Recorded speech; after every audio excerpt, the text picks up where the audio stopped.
cuarto considerando, literal B del Código de Trabajo, si bien nos llama a que debe haber una progresividad en los derechos de los trabajadores, también nos establece que esa mejora va a ser acorde a las posibilidades.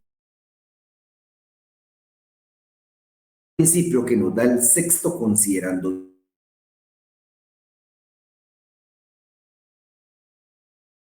capital y el trabajador. ¿Se recuerdan? Es por eso que en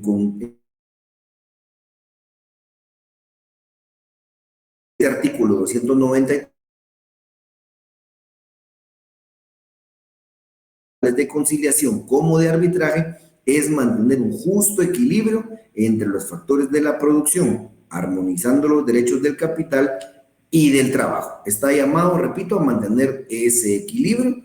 Ya lo hemos platicado acá. Por ejemplo, la tutelaridad no se debe entender como que debe forzosamente resolver en favor del patrono, sino únicamente la tutelaridad se refiere a que se van a equiparar las fuerzas de ambos, pero que las resoluciones del Tribunal de Arbitraje o las recomendaciones que emite el Tribunal de Conciliación, repito, deben ser equilibradas entre capital y trabajo. Bueno, ahora, ¿cómo se integra cada Tribunal de Arbitraje y de Conciliación? Sigamos la lectura. Dice, cada tribunal se integra así. Un juez de trabajo y previsión social que lo preside, un representante titular y 3 suplentes de los trabajadores, un representante titular y 3 suplentes de los empleadores. Los cargos son públicos y obligatorios. Por la naturaleza de sus funciones, el cargo de presidente es permanente, en tanto que los demás fungirán, atención aquí, un año comprendido de enero a diciembre.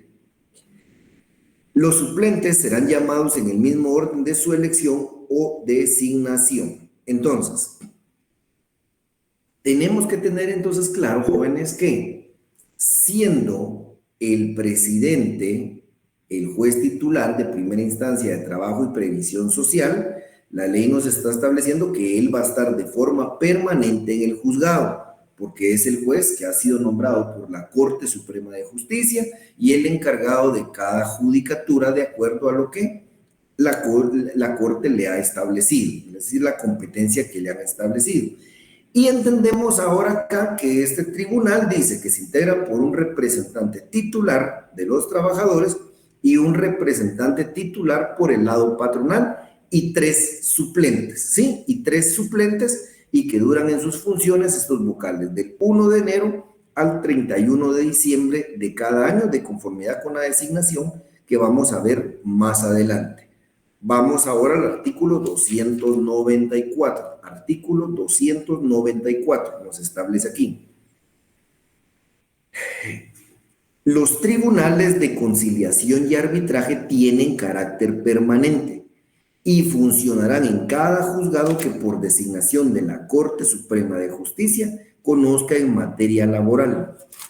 El presidente del tribunal convocará a los representantes de los trabajadores y patronos cuando sea necesario integrar dicho tribunal. Siguiente párrafo. El juez y quienes integren los tribunales de conciliación y arbitraje devengarán en concepto de dietas las sumas que decida la Corte Suprema de Justicia, la cual debe incluir anualmente en su presupuesto suficientes recursos para ellos o gestionar conforme a la ley las transferencias necesarias para este fin. Los tribunales de conciliación y arbitraje conocen en primera instancia. Bueno, entonces vamos viendo aquí, ¿sí? Vamos viendo aquí cuál es la manera entonces de integrar. De conformidad con lo que establece el artículo 292, ¿se recuerdan ustedes, literal B? Establece que en cada juzgado de primera instancia de trabajo y previsión social ya está establecido un tribunal de conciliación y un tribunal de arbitraje, que acabamos de ver que se integra por el presidente, quien lo preside, un representante vocal de los trabajadores y un representante vocal de los patronos, y 3 suplentes para que en el caso de ser necesario ir sustituyendo en ese orden a cada uno de los vocales. Ahora, Los tribunales de conciliación y arbitraje, si bien es cierto, ya están constituidos en cada juzgado, no es que ellos, a diferencia del juez, van a estar todos los días en el juzgado respectivo. Como lo acabamos de leer, ellos solo se van a integrar cuando se plantee un conflicto colectivo de carácter económico-social o un arbitraje y el juez los mande a integrar. Y ellos van a devengar dietas por concepto de las veces que se reúnan, ¿sí? Repito, si bien es cierto, ya están establecidos, y ahorita, como vamos a ver a continuación, ya la Corte hizo un nombramiento de quienes integran los tribunales de conciliación y tribunal de arbitraje por cada juzgado anual. Estos van a conocer de un conflicto solo cuando sean, repito, llamados al juez a integrar por la interposición de un conflicto o de un arbitraje. Veamos ahora el artículo 295. Artículo 295. Los representantes de los trabajadores y empleadores serán propuestos por sus respectivas organizaciones a la Corte Suprema de Justicia a más tardar el último día hábil del mes de noviembre de cada año. Ojo ahí, el último día hábil del mes de noviembre de cada año, para que éste califique dentro de los 15 días siguientes si los candidatos a ser nombrados reúnen o no las calidades que la ley exige. De no ser así, o en los casos en que no se presenten los candidatos o que no se complete el número que cada parte debe proponer, queda facultada la Corte para designar libremente como integrantes de una u otra parte a las personas que satisfagan los requisitos de ley. Entonces, vean, jóvenes, hasta el último día hábil de noviembre de cada año, tienen las respectivas organizaciones la facultad o el derecho de enviar sus propuestas de representantes para que la Corte sean nombrados.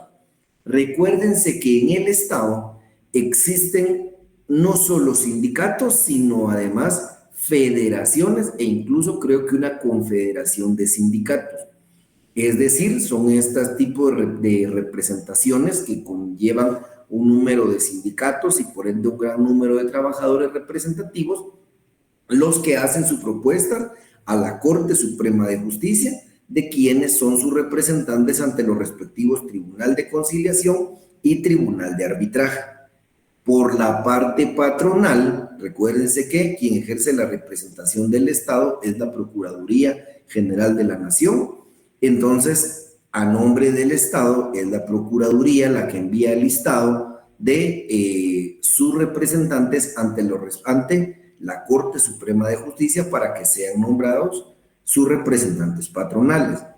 Puede darse el caso también, como la ley no limita, solo dice que las respectivas organizaciones podría ser que incluso también organizaciones de derecho privado, se me ocurre ahorita, entidades como el CACIF, la Cámara de Industria, la Cámara del Agro, que son empresas que aglutinan a varias instituciones que son patronas, puedan también ellos enviar sus propuestas ante la Corte Suprema de Justicia y es la Corte Suprema de Justicia la que califica los requisitos para ya hacer ese nombramiento. Dice que tiene 15 días después del último día hábil de noviembre para calificar los requisitos y nombrarlos. Ahora, ¿cuáles son los requisitos que debe llenar una persona para integrar un comité, un tribunal de conciliación o un tribunal de arbitraje?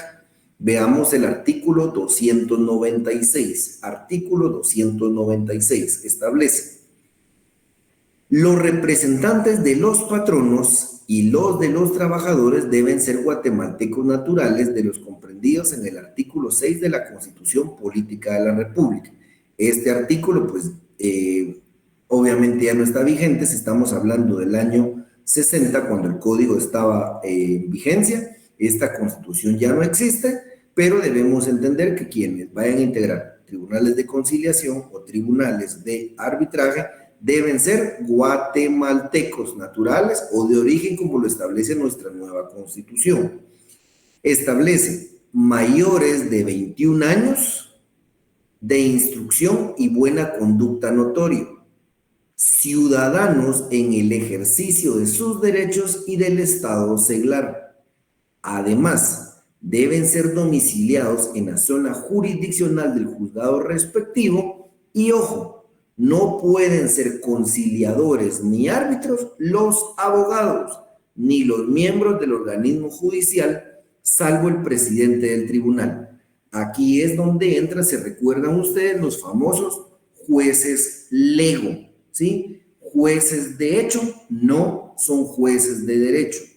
Y explicamos en su momento que la ley establece que puedan ser jueces lego porque realmente en este tipo de conflictos no nos vamos a enfocar mayoritariamente a solventar aplicación de leyes o aplicación del derecho, sino que estamos dilucidando acerca de conflictos que tienen su origen en el ámbito económico o en el ámbito social, como muchos de los ejemplos que ya usamos.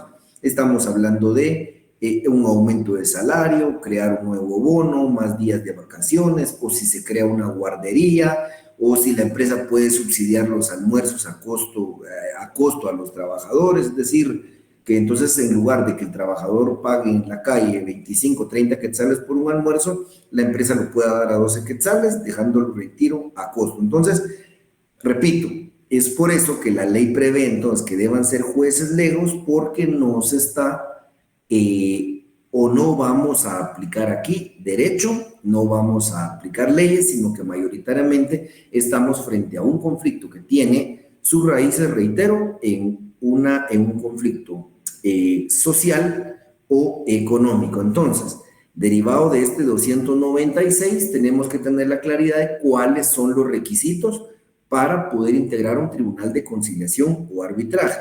Ser guatemalteco de origen, mayor de 21 años, de instrucción y buena conducta, ciudadano en el ejercicio de sus derechos, debe ser del Estado seglar y no puede ser abogado ni miembro del organismo judicial, salvo el presidente, ¿sí? Salvo el presidente.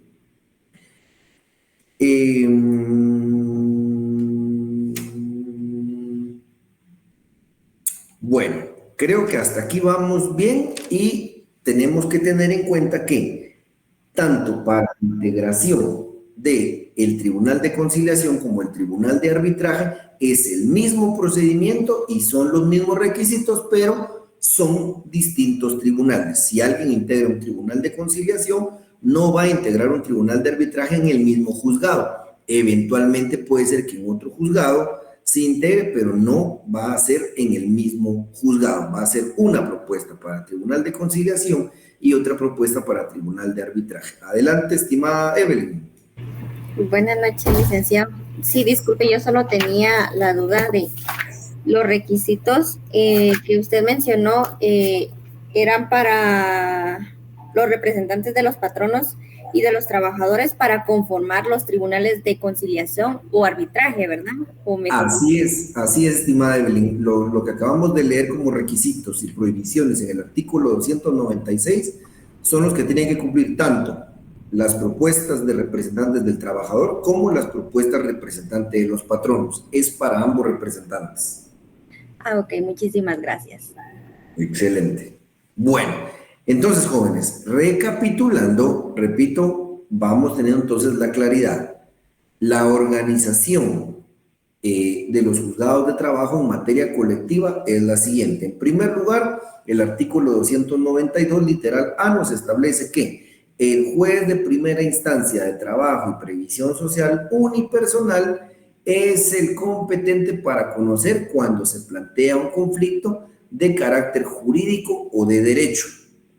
Ya en la literal B de ese artículo 292 nos establece que para conocer los conflictos colectivos de carácter económico, social y del arbitraje, es también competente el juzgado de primera instancia de trabajo y previsión social, pero que en ese momento se constituye en tribunal de arbitraje o en tribunal de conciliación. Entonces, tenemos ya la claridad.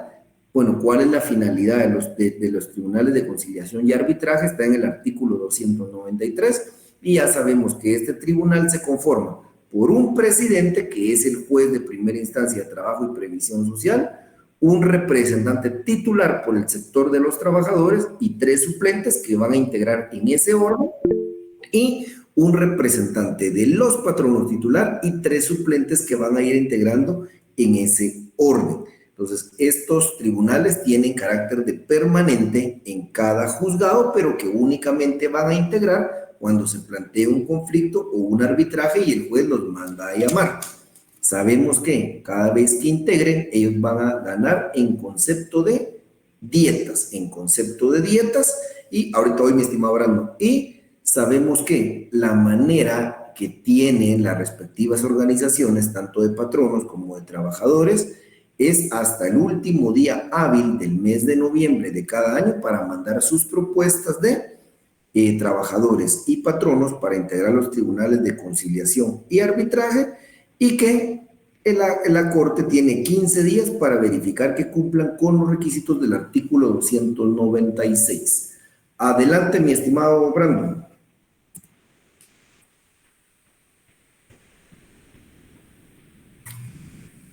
Adelante, Brandon.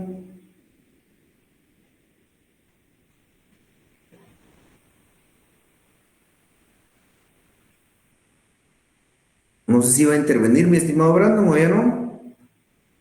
Todo. Ok. No, licenciado, se me subió la mano. Ah, ok, perfecto. Bueno.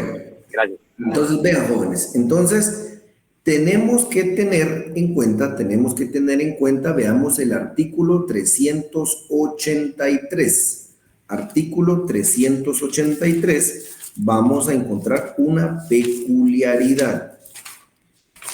Se recuerdan que hemos platicado que realmente hay un interés desde el legislador para que el conflicto se resuelva lo más pronto posible, ¿sí? Lo más pronto posible. Pero por esto mismo se van a delimitar ciertas acciones que en otro proceso sí se podrían dar. Leamos el 383 y ahora lo explicamos. Dice: si en el momento en que va a constituirse el Tribunal de Conciliación, alguno o algunos de sus miembros tuviera algún impedimento legal o causa de excusa, lo manifestará inmediatamente a efecto de que se llame al sustituto. Si el impedimento o la excusa lo manifestaren posteriormente, se les impondrá la medida disciplinaria que prevé el artículo 297. Segundo párrafo, aquí si quieren pueden consignarle un epígrafe: no recurso. El segundo párrafo: no recurso. Fuera de lo establecido en el párrafo anterior, durante el periodo de conciliación no habrá recurso alguno contra las resoluciones del tribunal, ni se admitirán recusaciones, excepciones dilatorias o incidentes de ninguna clase. Entonces, esto es bien importante, jóvenes, porque vean, para evitar tácticas dilatorias, ¿sí?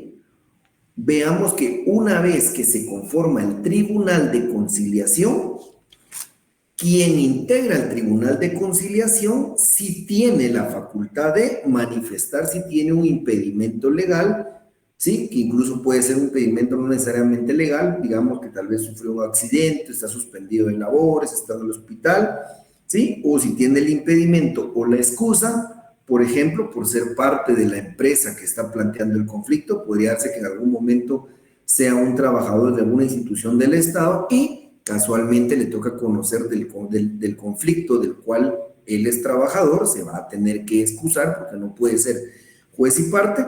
Pero fuera de esto, veamos que las partes, ¿sí?, no tienen la posibilidad de presentar, dice, recusaciones, excepciones dilatorias o incidentes de ninguna clase. Por eso les decía, no recurso, porque va de la mano con lo que vamos a ver a continuación de las salas. Tenemos que tener esa claridad que la ley sí establece, dice, a ver, vamos a ver cuando veamos el conflicto que este proceso de conciliación no debe durar más de 15 días. Recuérdense que el Tribunal de Conciliación, se los he dicho, ellos no resuelven el conflicto, es decir, van a proponer fórmulas de conciliación y de arreglo a las partes, y solo en el caso de que las partes acepten esas recomendaciones o lleguen a un acuerdo, se finaliza el conflicto. Pero que si no hay un acuerdo entre las partes, el Tribunal de Conciliación simplemente emite un pliego de recomendaciones y el proceso sigue su trámite, sea a la huelga o al arbitraje. Es por ello, repito, que la ley establece que durante estos 15 días, para evitar que alguien maliciosamente quiera recusar a alguien del tribunal, plantear alguna excepción dilatoria o incidente cuya finalidad sea únicamente atrasar el proceso, la ley prevé, repito, jóvenes, no cabe recurso alguno en contra de la conformación y las actuaciones del Tribunal de Conciliación. Adelante, Emily. Buenas noches, licenciado. Solo con una consulta. ¿Qué artículo fue el que leyó ahorita? Ahorita leímos el artículo 383. Gracias, licenciado. Nada, Emily. Entonces, no sé si queda clara esta parte, jóvenes, en cuanto a que la claridad de que no se puede recusar a los integrantes del Tribunal de Conciliación, no se pueden plantear las excepciones dilatorias que vimos en el juicio ordinario laboral, van a ser rechazadas de entrada por improcedentes, in limine, y cualquier incidente que querramos interponer en este momento, una vez integrado el tribunal, tampoco es factible. ¿Sí? Repito, la prioridad es que se avance y que nada interrumpa este proceso de conciliación. Además, porque lo que repito, el Tribunal de Conciliación no tiene las facultades para ponerle fin al asunto. Por eso recordamos que su pliego de recomendaciones, incluso en caso de ir a la huelga, no es vinculante, es solo vinculante en caso de ir al arbitraje. Adelante, Jimena.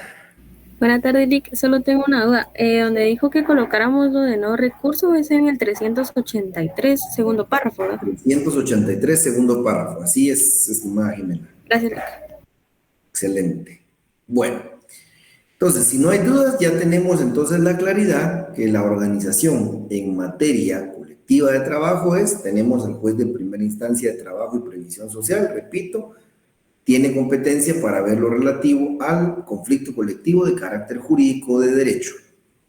En el 292, literal B, nos dice que los juzgados de primera instancia de trabajo y previsión social van a conocer del conflicto colectivo y del arbitraje una vez que se hayan constituido o integrado como tribunales de conciliación y arbitraje, y acabamos de ver ya cómo se integran estos tribunales, quién hace la propuesta, en qué tiempo, que devengan dietas por cada vez que integran y cuáles son los requisitos que deben llenar, ¿sí? Y además ya vimos que cuando hablamos del Tribunal de Conciliación, la ley establece que una vez integrado el tribunal no se puede recusar excepciones ni plantear incidente alguno, pero los tribunales de conciliación, quienes lo integran, si tienen algún impedimento, causa de impedimento legal o de excusa, sí lo deben manifestar a efecto de que sea el sustituto quien va a cubrirles en el desempeño. Bueno, acto seguido nos toca ver entonces las salas de la Corte de Apelaciones de Trabajo y Previsión Social. Salas de la Corte de Apelaciones de Trabajo y Previsión Social. Para el efecto nos vamos a ir al artículo 300 del Código de Trabajo. Artículo 300 del Código de Trabajo. Y nos establece el artículo 300 del Código de Trabajo. Establece: la Corte Suprema de Justicia, conforme a las necesidades lo demanden, determinará el número y jurisdicción territorial de las salas de apelaciones que conocerán en segunda instancia los asuntos de trabajo y previsión social. Se los dije en la clase pasada. A ver, jóvenes. Recuérdense que por mandato legal es la Corte Suprema de Justicia, por mandato constitucional, es la Corte Suprema de Justicia la encargada de crear los juzgados y determinar la competencia de cada juzgado. Al día de hoy ya existen juzgados de trabajo de primera instancia de trabajo y previsión social en todos los departamentos. Hay por lo menos un juzgado de primera instancia de trabajo y previsión social en cada cabecera departamental. Y además existen también algunos acuerdos de la Corte en donde ya ha creado en algunos municipios como en Poptún, en Coatepeque, Ichihuán, Malacatán, y se recuerdan también que el semestre pasado vimos el acuerdo 31-2011, que es donde la Corte Suprema de Justicia crea para el Departamento de Guatemala los 2 juzgados para la admisión de demanda. Entonces, tenemos que estar muy pendientes de estos acuerdos de la Corte, que son los que crean los juzgados y van determinando las competencias. Yo les comentaba que el lunes de la semana pasada, es decir, creo que el 10 de agosto, 12 de agosto, por ahí, 12 de agosto salió publicado el acuerdo que distribuía la competencia de las 6 salas de trabajo, de trabajo y previsión social. Entonces, esto tenemos que irlo siempre monitoreando para saber quién es el competente. Entonces, la Corte, si ustedes pueden buscar ese acuerdo, en ese acuerdo ya fijó cuál es la competencia para cada una de las 6 salas. Anteriormente teníamos 3 salas en Guatemala y la 4ª ubicada en el departamento de Xochitepeques. Ahorita considero la sala de Xela, de Quetzaltenango, y crearon una sala más por acá, y no recuerdo si le dieron competencia a otra sala regional mixta en el oriente, pero eso obviamente no va a ser materia de nuestro estudio, porque repito, esto va a ser algo que constantemente la Corte va cambiando. Eso sí será responsabilidad nuestra como abogados irnos actualizando. Entonces, regresamos al artículo 300. Ya sabemos entonces que es la Corte Suprema de Justicia la que determina el número de las salas y la jurisdicción territorial que va a tener cada una de esas salas. De artículo 301. Dichas salas están integradas por 3 magistrados propietarios y 3 suplentes, electos por el Congreso de la República, debiendo presidir el tribunal el electo en primer término y correspondiendo la calidad de vocales primero y segundo a los otros 2 en su orden de elección. Tendrán un secretario que debe ser abogado de los tribunales de la República o estudiante de Derecho y los escribientes y notificadores que fueran necesarios. 302. Los magistrados de las salas de trabajo y previsión social deben tener las calidades que la Constitución exige para ser magistrado de la Corte de Apelaciones y de preferencia ser especializados en derecho de trabajo. 303. Las salas de apelaciones de trabajo y previsión social conocen en grado de las resoluciones dictadas por los jueces de trabajo y previsión social o por los tribunales de arbitraje cuando proceda la apelación o la consulta. Entonces, tengamos la claridad en el orden que es la Corte Suprema de Justicia la que determina cuántas salas van a haber en materia penal y cuál es su jurisdicción y competencia. 2. Estas salas están integradas por 3 magistrados propietarios y 3 suplentes. Evidentemente los suplentes van a integrar en la medida de la ausencia de alguno de los propietarios, pero originalmente tenemos que tener la claridad, entonces, que quienes resuelven son 3 magistrados. Nos establece que debe tener las calidades que debe llenar para ser magistrado, que básicamente son las que están en la Constitución Política de la República. Si gustan ver ahí, artículo 208, Constitución Política de la República. A este 302 lo vamos a vincular con el 208 de la Constitución Política de la República de Guatemala. Y en el 208 nos da los requisitos que deben llenarse para ser magistrado. Y dice, los magistrados, cualquiera que sea su categoría, y los jueces de primera instancia durarán en sus funciones 5 años, pudiendo ser reelectos los primeros y nombrados nuevamente los segundos. Entonces, aquí nos habla del periodo que deben tener y veamos el artículo 207 constitucional, jóvenes, artículo 207, dice, requisitos para ser magistrado o juez. Los magistrados y jueces deben ser de guatemaltecos de origen, de reconocida honorabilidad, estar en el goce de sus derechos ciudadanos y ser abogados colegiados, salvo las excepciones que la ley establece con respecto a este último requisito en relación a determinados jueces de jurisdicción privativa y jueces menores. Acuérdense que derecho de trabajo es jurisdicción privativa. Entonces, acá nos habla de los requisitos que deben establecer, que deben cumplir los magistrados, y recordemos también que lo que acabamos de ver en el artículo 303 nos establece que dice que las salas de la Corte de Apelaciones, dice, van a conocer en grado las resoluciones dictadas por los jueces de trabajo o por los tribunales de arbitraje. ¿Sí? Para los que me preguntaban si lo que se resuelve por el tribunal de arbitraje en el laudo arbitral es apelable, sí, sí es apelable.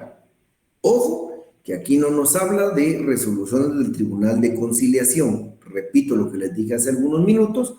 El pliego de recomendaciones que emite el Tribunal de Conciliación no es apelable porque no le pone fin a la primera instancia. Ahí no termina el proceso. Si no hubo un acuerdo, vamos al tema ¿qué? O vamos a la huelga o vamos al arbitraje. ¿Dudas o consultas con lo relativo a las salas de apelaciones? Adelante, Damaris. Buenas noches, licenciado. Para quedar claros, en el artículo 301 está la integración de las dichas salas, ¿verdad? Exacto. 3 magistrados propietarios, así es. Ajá. En el 302 son los requisitos que tienen que tener los magistrados para integrar la sala. Así es. Y en el 303, si no me quedó claro ahí. En el 303 nos establece que pueden conocer las salas, estimada Damaris. Dice que conocen de las resoluciones dictadas por los jueces de trabajo y por los tribunales de arbitraje. Gracias, licenciado. Excelente. ¿Alguna otra duda o consulta, jóvenes? Vamos claros hasta ahí. Adelante, Esmalín. Buenas noches, licenciado. Disculpe, solo tengo duda del último artículo que comentó. ¿Cuál sería? ¿El 303? No, antes de dar el resumen. Híjole, mi estimado, ¿cuál sería? Leí varios, no sé. El 207 constitucional, IC. Gracias. El 207. Bueno. 207. Aquí lo que nos establece nada más, mi estimadísimo, es los requisitos para ser magistrado o juez, que básicamente se deducen de su lectura. Dice, magistrados y jueces deben ser guatemaltecos de origen, reconocida honorabilidad, estar en el goce de sus derechos ciudadanos y ser abogados colegiados. Establece abajo, la ley fijará el número de magistrados, así como la organización y funcionamiento de los tribunales. Entonces, básicamente acá, mi estimado, lo que nos da es los requisitos básicos que debe cumplir quien vaya a optar tanto al cargo de juez como de magistrado. Y lo que nos habla es básicamente, o hay que complementarlo, veamos el artículo 216, pero para que lo tengamos claro, porque esto es más derecho constitucional, veamos el 216, dice, requisitos para ser magistrado, por aquí me fui a 217. Para ser magistrado de la Corte de Apelaciones, de los tribunales colegiados y de otros que se crearen con la misma categoría, se requiere, además de los requisitos señalados en el artículo 207, es decir, ser guatemalteco, de reconocida honorabilidad, abogado colegiado, dice ser mayor de 35 años y haber sido juez de primera instancia o haber ejercido por más de 5 años la profesión de abogado. Los magistrados titulares a que se refiere este artículo serán electos por el Congreso de la República de una nómina que contenga el doble del número a elegir, propuesta por una comisión de postulación, y ya nos habla cómo se integra la comisión de postulación. Repito, esto es más derecho constitucional, pero era básicamente, mi estimado Esmalín, hacer una enumeración de los requisitos que se requieren para ser magistrado. No obstante, pues a mí me interesa más que veamos qué pueden conocer dentro del área del derecho de trabajo. No sé si estamos ahí, mi estimado Esmalín. Sí, gracias, licenciado, muy amable. Es que había escuchado que había dicho 208, pero era el 207. Muy amable. Sí, ok, perfecto. Adelante, Gabriela. Buena tarde, licenciado. Me quedó duda, solo quiero ver si entendí bien. Entonces, el pliego de recomendaciones del Tribunal de Conciliación sí es apelable. No, No, ese no es apelable. ese no es apelable, mi estimada Gabriela, porque no le pone fin al proceso. Y posteriormente de esto va huelga o arbitraje, ese sería el camino. Exacto. Entonces ya lo que el juez resuelva en la huelga, donde declara si es justa o injusta, ese sí es apelable. O lo que decida el tribunal de arbitraje en su laudo arbitral, ese también es apelable, porque eso sí le ponen fin al proceso. Gracias, licenciado. Excelente. ¿Alguna otra duda o consulta? Bueno, entonces vean, ahora vamos adelante, Eva. Sí, buenas noches, licenciado. Yo solo tenía una duda con respecto a lo que usted explicaba al inicio. Cuando hablaba del artículo 292 en el inciso B, ¿a qué se refiere específicamente cuando el inciso B indica una vez que se constituyan? O sea, no entiendo esa parte de una vez que se constituyan en tribunales de arbitraje. No sé si usted podría explicarme eso. Sí, Eva, lo que se refiere es que, mire, pues, como le mencionaba, la ley ya establece que en cada juzgado de primera instancia de trabajo y previsión social debe estar constituido para un periodo de 1 año un tribunal de conciliación y un tribunal de arbitraje. Entonces, lo que establece este artículo 292 que los juzgados de primera instancia de trabajo y previsión social van a conocer del conflicto colectivo de carácter económico, social y del arbitraje, pero establece que una vez que se hayan constituido en tribunales, es decir, no puede conocer ya la fase de conciliación o arbitraje el juez unipersonalmente, sino que tiene que convertir al juzgado de primera instancia de trabajo y previsión social en un tribunal de conciliación o en tribunal de arbitraje, dependiendo del caso que se trate. A eso se refiere, a que se tienen que constituir en esos tribunales, mi estimadísima Gabriela, creo que me preguntó esto. No puede conocer, Eva, no puede conocer el juez unipersonal. A eso se refiere esto, estimada Eva. Ok, gracias. Ahora sí ya le entiendo. Ok. Bueno, y vamos a ver, vean, busquen en sus redes el decreto 71-86 del Congreso de la República. Artículo 71-86, que es la Ley de Sindicalización y Regulación de Huelga de los Trabajadores del Estado. ¿Sí? Ley de Sindicalización y Regulación de Huelga de los Trabajadores del Estado. Y vamos a darle una lectura a este artículo. Vámonos al artículo 6, ¿sí? Artículo 6. Establece, si ya lo buscaron, artículo 71-86, decreto del Congreso. Establece el artículo 6. Son competentes para conocer de los conflictos colectivos de carácter económico-social que se produzcan entre trabajadores del Estado y y sus entidades descentralizadas y autónomas, los tribunales de trabajo y previsión social de la zona económica donde tengan los trabajadores su principal centro de ejecución de labores. Punto. Ojo ahí. Si se trata de conflicto de los trabajadores del organismo judicial, conocerán en primera instancia las salas de apelaciones de trabajo y previsión social y en segunda instancia la Corte Suprema de Justicia por su cámara respectiva. Para los efectos correspondientes, el Estado deberá formular sus listas de integrantes de los tribunales de conciliación y arbitraje, haciéndolas llegar a la Corte Suprema de Justicia en enero de cada año. ¿Por medio de quién? Del Procurador General de la Nación.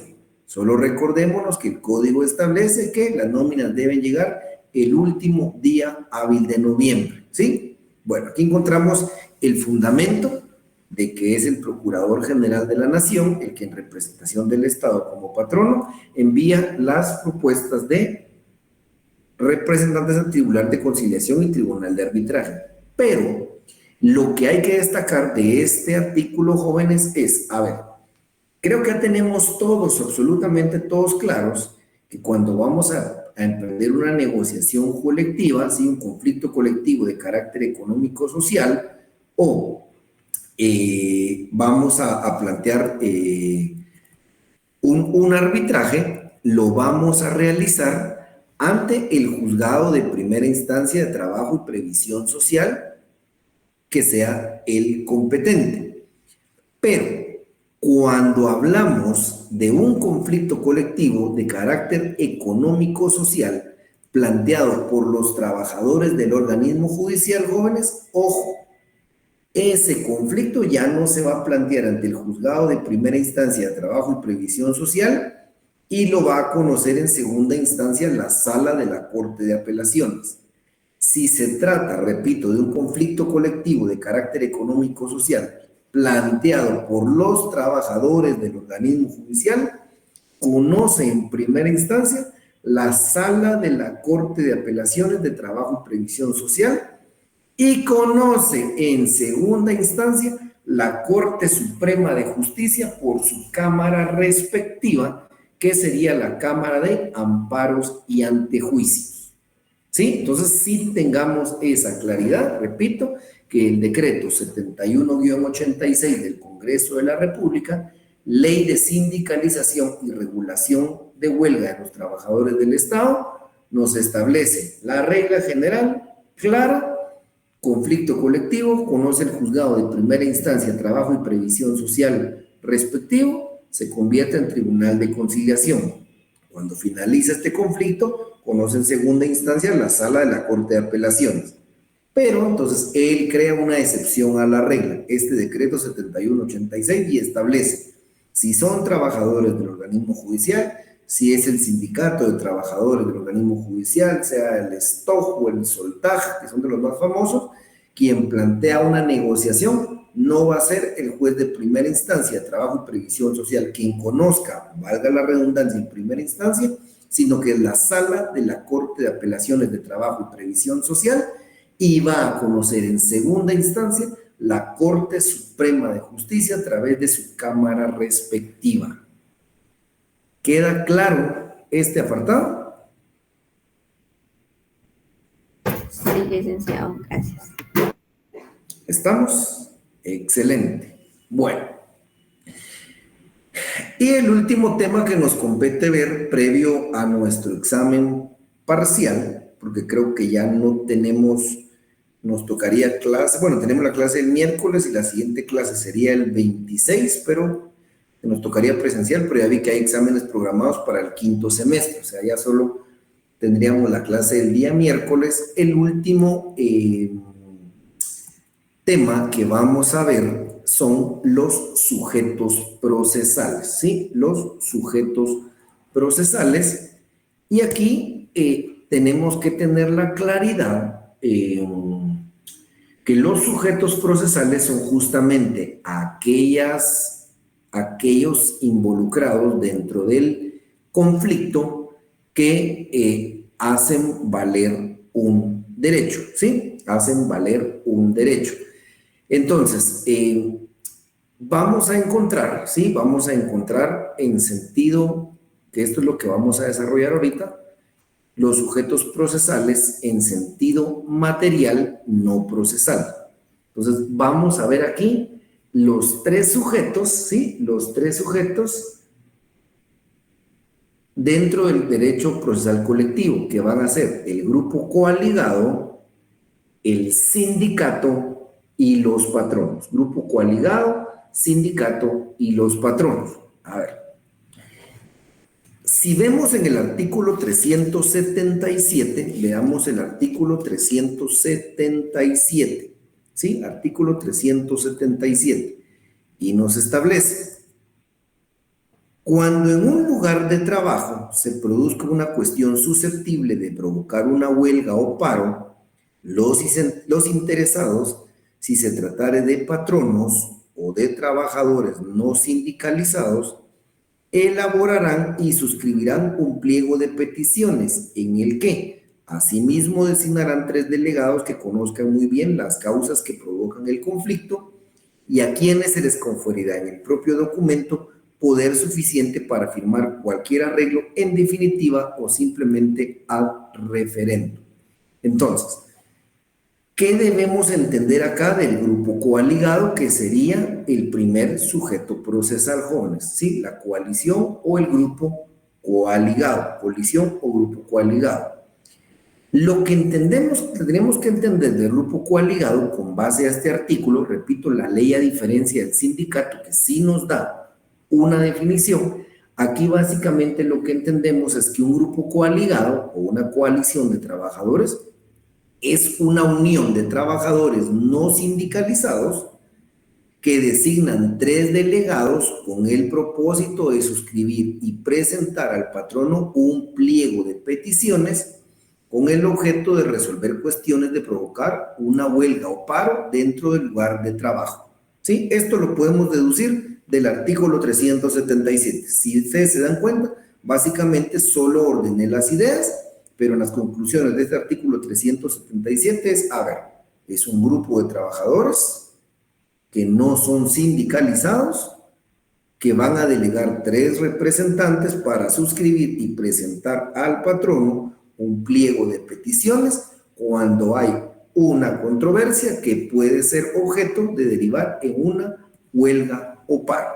¿Sí? Esto es un grupo coaligado. Bueno, ¿qué características vamos a sacar del grupo coaligado? El grupo coaligado tenemos que tener la claridad, jóvenes. Una de las características del grupo coaligado es que estos son de carácter temporal. ¿Sí? El primer requisito del grupo coaligado es que es de carácter temporal. Tenemos que tener claro que finalizada la controversia, la coalición se desintegra.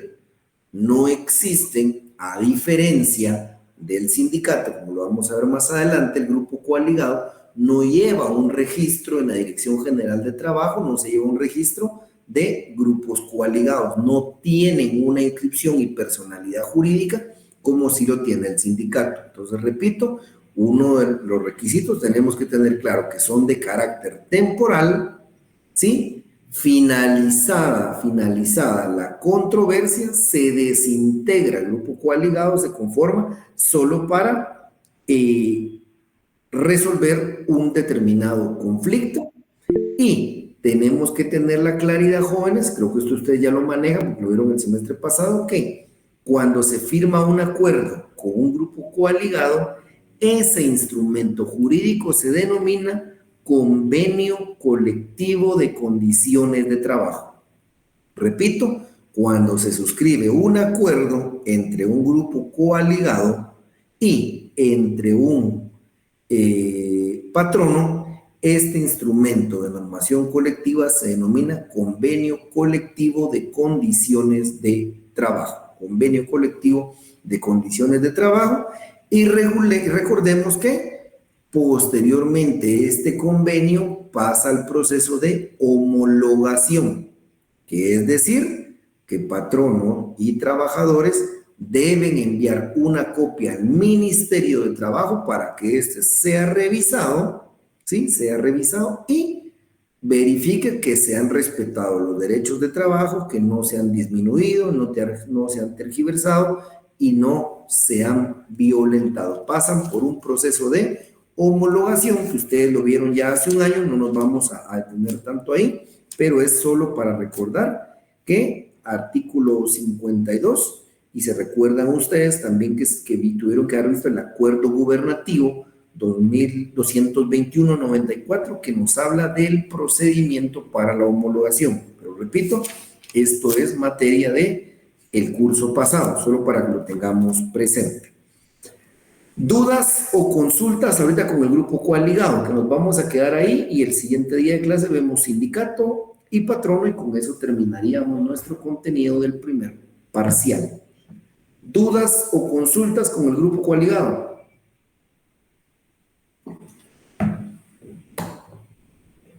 ¿Todo claro? Adelante, Ingrid. Licenciado, buenas noches. una consulta. ¿El grupo coaligado también tiene la protección que tiene el sindicato cuando se está empezando a formar mientras se estén haciendo estas negociaciones?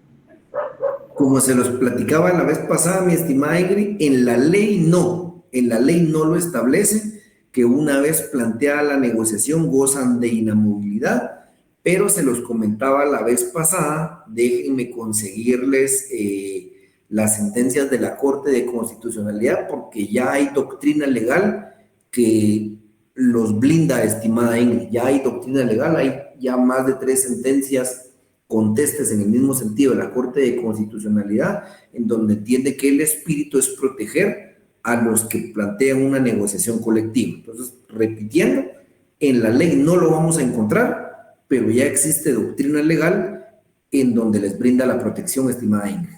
Déjenme ver si les consigo las sentencias. Gracias, licenciado. ¿Dudas o consultas, jóvenes? ¿Queda claro todo lo que vimos el día de hoy? Adelante, Aura. Buenas noches, licenciado. Disculpe, solo con una duda, ¿cómo se llama el convenio que se suscribe entre un grupo coaligado y el patrono? Disculpe. Convenio colectivo de condiciones de trabajo. Convenio colectivo de condiciones de trabajo. Muchas gracias, licenciado. Otra consulta. En este parcial nos va a permitir utilizar el código. No he hecho el examen todavía, el miércoles hablamos de eso. Gracias, Lick. Estudie, ya deben estar estudiando. Adelante, María Eugenia. Licenciado, buenas noches. Disculpe, ¿en qué horario va a ser el examen? Yo me imagino que va a ser en el horario de clase, pero si quieren lo voy a corroborar en el horario y ya se los comento. Siempre ha sido en el horario de clase, pero lo voy a corroborar y se los confirmo el día miércoles. Gracias, licenciado. Excelente. ¿Dudas o consultas, jóvenes? Licenciado, buenas noches. Una consulta. ¿El grupo coaligado tiene alguna parecido con el comité ad hoc? Lo que pasa que vamos a ver más adelante que el comité ad hoc se refiere la ley a estos 3 representantes que debe nombrar el grupo coaligado para ejercer la negociación. Entonces, el grupo coaligado es la totalidad de integrantes que no pueden ser 3, pero podrían ser 11 integrantes, y el comité ad hoc van a ser esos 3 trabajadores que van a ejercer la representación del grupo coaligado. No sé si estamos ahí, mi estimado. Sí, licenciado, gracias. Es que tenía esa duda, que no había entendido bien que el grupo coaligado era la totalidad y el comité ad hoc son solo los 3 representantes. Exacto. Ahorita exacto. ya me lo aclaro, gracias, muy amable. Eso lo vamos a ver todo despacito, no tengan pena. Bueno, ¿alguna otra duda o consulta, jóvenes? Si no, lo dejamos por acá el día de hoy y nos vemos el día miércoles. Que tengan Feliz noche, y feliz noche, licenciado. Feliz noche, licenciado. Feliz noche, licenciado. Gracias. Feliz noche, licenciado. Feliz noche, licenciado. Feliz noche, Lick. Feliz noche, jóvenes.